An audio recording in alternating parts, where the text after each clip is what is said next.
भावांनो, काही दिवसापूर्वी कोलकाता येथे या ताईवर, जिचं नाव नम्रता मित्र आहे, हिच्यावर काही नराधमांनी अत्याचार केला आणि तिची निर्गुण प्रकारे हत्या केली।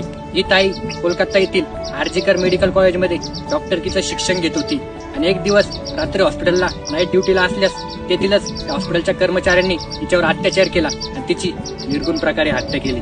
प्रत्येक आई वडिलांना वाटतं की आपल्या मुलीने शिकावं आणि मोठं व्हावं, पण जर ती मुलगी आपल्या कामाच्या ठिकाणी किंवा कॉलेजमध्ये जर सुरक्षित नसेल तर मग सुरक्षित कुठे असणार। आणि त्या कोलकाताचेच काही नेते म्हणतायत की त्या मुलीने रात्री बेरात्री बाहेर कशाला फिरायचं आणि तिनेच त्या नराधमांना प्रवृत्त केलं अत्याचार करण्यासाठी आणि तिच्या घरच्यांना देखील टॉर्चर केलं जातंय।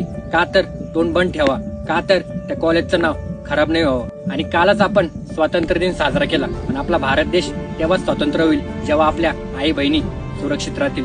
भावांनो, ही घटना फक्त त्या राज्यापुरती मर्यादित नाही, तर आता त्यापासून आपल्याला एक धडा भेटतोय की उद्या हे आपल्या आया बहिणींसोबत पण होऊ शकतं। त्यामुळं त्या घटनेला जेवढं उचलता येईल तेवढं उचला, जेणेकरून त्या ताईला न्याय भेटेल।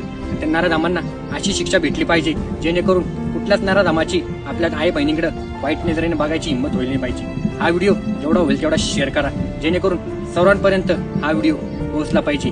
एक शेअर आपल्या आया बहिणींसाठी। धन्यवाद।